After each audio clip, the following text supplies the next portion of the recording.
คนเขาชาติบ่เป็นสิบอกเรื่องชาติได้จังใดเนาะ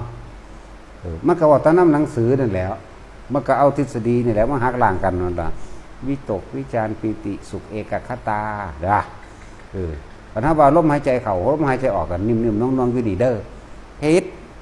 แม่นว่าล่ะมันเทียบแม่นว่าล่ะก็มันเฮ็ดบ่เป็นแม่นบ่ซั่น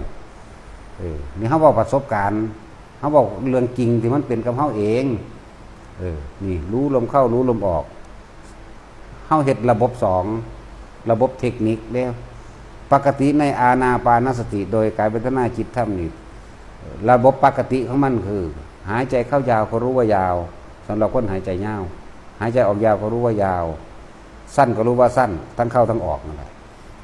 เป็นผู้มีสติประคองรู้อยู่กับลมหายใจเข้า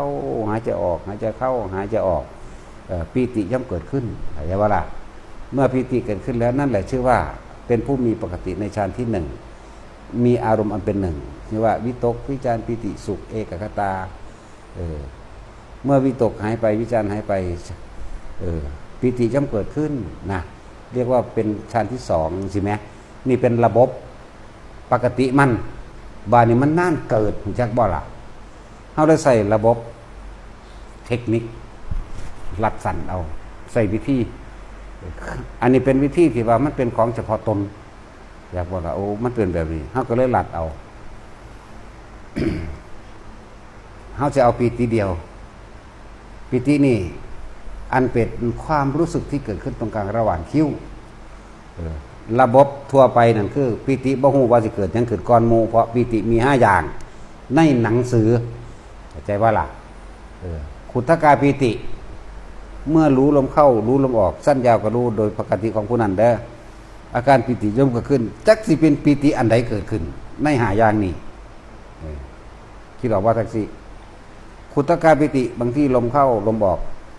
ขนลุกวูบวูบความคิดแล่นหนีล่ะแล่นหนีไปใส่ผีบ่เห็นบ่ล่ะผีบ่ฮึอันนั้นบ่ฮึอันนี้บ่ฮึเลยบ่สงบแล้วบ่ทันได้เข้าคำว่าแล้วบ่เป็นสมาธินั่นแหละบางที่ปิติสันโยกเนี่ยภารณาปิติโยกเหมือนกับนั่งอยู่ในคลื่นน้ำเข้าใจว่าล่ะมันยังคือเป็นแล้วนี่นานเห็นบ่นี่ปิติ2นั่นน่ะโอกันติกาปิติเกิดแสงสว่างแปรปรับนั่นปิติ3เป็นบ่นี่มันยังคือเป็นแล้วนี่เมื่อตาเบิ่งบึบบัดนึงคือตาสินนั่นแหละ เป็นแสงพุ่งวับมากับลบปั๊บโหลดโอ้ยนาจิมีอันดูใกล้ๆเสานะไปนั่งใกล้ๆเสานะแม่เนาะมันมาทางนี้ให้เพิ่นหลบปุ๋งใส่บังหัน ปัวใส่หัวเพิ่นจักบาทเลยนะลบปั๊บโหลดจังแม่นอีหยังจังลบอีหยังนั่นแล้วจังซั่นแหละนั่นละปีที่นึงได้นั่นน่ะพระสว่างจ้ามาได้บัดนี้เหลืองอลามมาเหลืองใสเด้บ่แสบตาเด้เดี๋ยวเห็นพระก็เดี๋ยวเห็นเป็นเนื้อพระได้เลยบ่แม่นแสบตาเด้เหลืองก็เหลืองมาแบบเห็นหุงนั่นน่ะบ่ได้แสบตาเลี้ยวเข้าไปในองค์พระก็เห็นองค์พระแจ่มเบิดแต่ว่าแสงก็มีแสงอยู่อังบ่เหลื่อมตานั่นเมื่อตาเบิ่งได้บัดเพราะว่าเอ้ยมีแนวอันอยู่ไกลๆตาจุกเอาจักบาทมันก็บ่เป็นให้นะแล้วจังซั่นแล้วนี่แหละจังบอกว่าปิติอันนี้ก็เป็นปิตินี่แหละนั่นแหละ ปิติตั้งหาอย่างอุพงคาปิติได้เป็นไง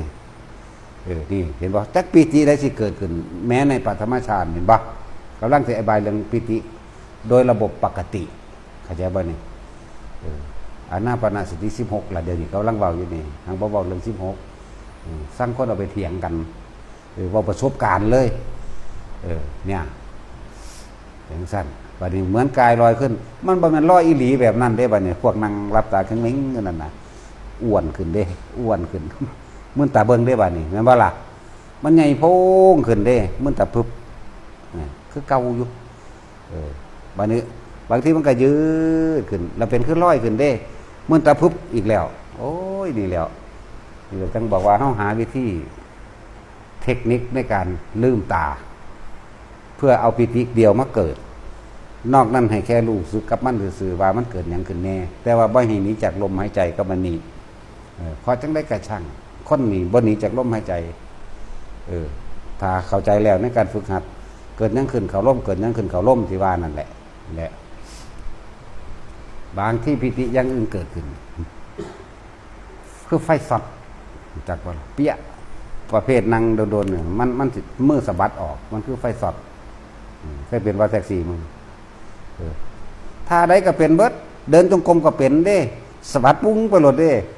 เนี่ยว่าต้องตกใจเอาขึ้นมาไว้คือเก่านั่นแหละเอาไปคิดต่อเดินจงกรมก็เป็นนั่งสมาธิของเฮาบ่ค่อยนั่งแบบนี้ดอกเขานั่งทั่วไปแบบตัดสินนั่งจังไดเอาขาคัดกันบ้างสิก็มีมืออยู่ฟงออกก็มีก็เอาไว้เลยไปมีอย่างเป็นดึนก็มีจึงจะว่าจังไดวะเป็นไฟดูดนะเป็นดึนนั่นนะแต่ว่าเขาบ่หนีจากลมเด้อยาหนีจากลมเนี่ยนี่เป็นระบบอานาปานสติแบบปกติเด้อปิติในหาอย่างแล้วแต่มันสิเกิดบัดนี้เขาเลยใส่ระบบเทคนิคโดยการลืมตาทำคือคนบอกว่าเฮาทรงฌานกับการปฏิบัติธรรมการปฏิบัติธรรมโดยการทรงฌานกับการทำงานสามารถทำเป็นหนึ่งเดียวกันได้ถ้าคนบ่เคยเห็นมันสิเข้าใจว่าไปนั่งปฏิบัติธรรมแบบรับตาอยู่ซั่นมันสิได้กินหยังว่าซั่นเนาะกูบ่ได้รับตาคือหมู่เด้ด่าคนอยู่ทรงได้เด้ภาษาชาติซื่อพี่เขาทรงอารมณ์อุเบกขาพี่เด้ด้านโคตรพ่อโคตรแม่มันก็ด่าหัวเด้เนาะเรื่องสั่นเด้นี่แหละคนบ่เคยเห็นก็เลยคาดคันนี้เดาเอาทฤษฎีเจ้าของเองพวกทำงานครับการทรงชาติโดยพอมันรวยก็มึงพุ่นมึงหาสแต็กวันได้อยู่โคตรแม่มึงโคตรแม่มึงนี่โคตรพ่อมึงนี่โคตรปู่โคตรย่าโคตรตาโคตรยายมึงนี่โคตรทั้งผัวทั้งเมียมึงนี่เนาะแต่ได้ด่าเบิดโคตรอยากว่าล่ะเจ็บโซ่โคตรก็ยังบ่แม่นด่าหลายก็นั่นถ้าได้ด่าเด้ด่าสุดเด้เรื่องสั้นแหละน่ารักได้ถ้าเฮาได้ด่าล่ะน่ารักน่าถนอมเห็นว่าดีนั่นแล้วมันน่ารักน่าถนอมตัวมันคิดพอไม่ได้โอ้ยมันศูนย์ใส่รถก็มันรักษาเฮาไว้เด่นเนาะเห็นว่าสั่นคือคนสร้างกันอย่างนี้ไกลๆพูนอยู่คนละฝากกรุงเทพผมก็สร้างกูสร้างมันที่จริงอยู่น้ำกันเด่นเข้าใจว่าอะไร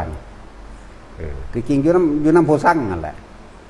ใจมันอยู่น้ำโพสร้างความคิดมันอยู่น้ำโพสร้างความรู้สึกมันอยู่น้ำโพสร้างพอคิดออกว่าล่ะนั่นแหละวันร่างกายมันหนีอยู่ร่างกายมันบ่ได้นั่นเด้หอนย้ำตายก็ตายเด้เนาะแต่ว่าใจนี่มันบ่ตายดิมันมาอยู่น้ำกันเด้อนั่นแหละยิ่งเกลียดยิ่งเจอเข้าใจว่าล่ะยิ่งรักก็ยิ่งเจอคือเก่านั่นแหละเพราะว่ารักกับเกลียดมันคือสิ่งเดียวกันรักก็มาจากเกลียดก็มาจากรักนั่นแหละนั่นเด้อเอาแม่นบ่เอาบ่มีหักกันได้แท้ปฏิสั่งกันก็สั่งเด้เนาะที่แรกก็หักซะก่อนบัดนี้มันผิดตับผิดใจกูที่มันเลยสั่งเนาะเรื่องสั่นตัวเห็นว่าตาสินเจ้าบ่ได้สั่งนี่เจ้าจะเถื่อหรอกเขาก็ไม่เห็นเถียงผิดกันนึงเถื่อมิตรบอกกันดังซื่อแต่ก่อนก็มีแต่มันผิดกันยังกันนอนอยู่แลนไปเบิ่งตั้งแต่เว้าโทรศัพท์ผู้เมียก็อยู่ใกล้เดกันนะสั่นมันหยังเนาะวะไปเบิ่งแล้วโอ้เว้าโทรศัพท์จังก็บ่ฮู้ยินตั้งแต่ของบ่ฮู้ยินเลยบ่ดังคนหูหนวกมันก็เว้าดังน่ะเนาะคือย่านผู้อื่นบ่ฮู้ยิน